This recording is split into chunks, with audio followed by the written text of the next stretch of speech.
So we got into our call to stations on Saturday evening and had our plan T0 for yesterday. Got into our gopher tanking. We were a little bit behind getting out of the pad, and we got a gopher tanking right around 11:30 local time. Got into chill down for both LOX and hydrogen. That went very well. Nothing notable there per the timeline, per the plan. When we got into the LH2 fast fill, which was around 12:29, is when we picked up our first leak in the TSMU in the cavity, which is where the flight and the ground plate come together, and it's that cavity in between.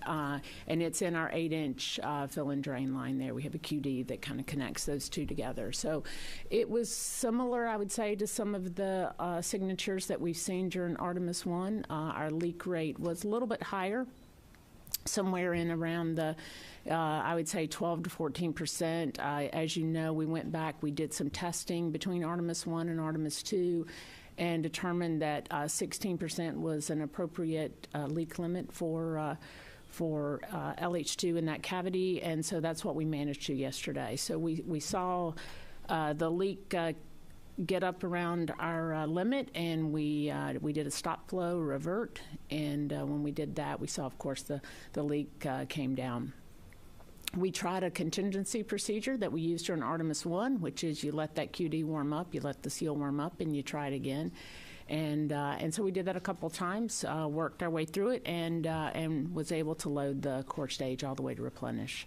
LOX load went for both core and upper, went really without any issue at all. And we got both stages to replenish, all stages replenish about 17:44 local time yesterday. We worked through a couple things. We had a targeted T0 originally for after 9 p.m. in the evening, but given the contingency procedures and whatnot, we had a new targeted T0 at just after midnight, and we picked up the count, T-minus 10 minutes. We counted through our got through our polls, picked up the count, counted through 6 minutes. Of course, the crew access arm comes back at 8. That was a big milestone for us, first time we'd ever done that in terminal count with the ground launch sequencer. So a big win on that. It came back just fine, latched into place just like it's supposed to. And we got down inside the 6 minutes, and that is where we began core stage pressurization. And so as we began that pressurization, we did see that the leak within the cavity came up pretty quick. We did a cutoff, which is a normal safing activity for us. We got into our safing steps. We saw the hydrogen concentration come down, and then later in the evening, we got into our drain operations.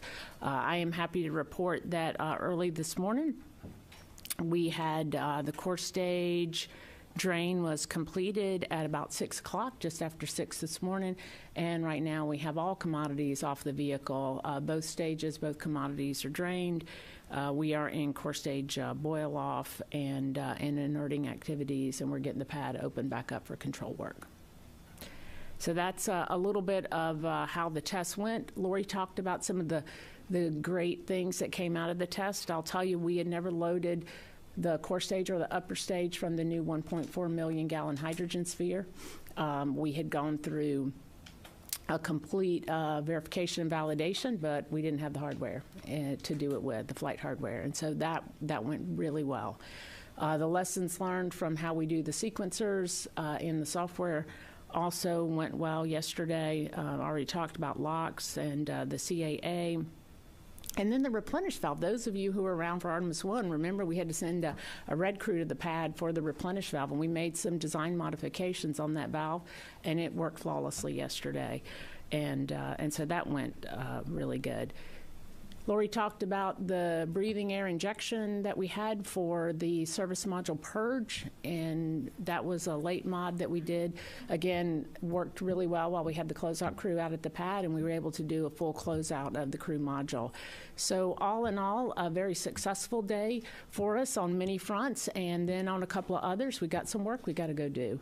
And we're going to go do it. We'll figure it out, and we'll be back here talking to you once again about when we're going to target our next wet dress and the results from that.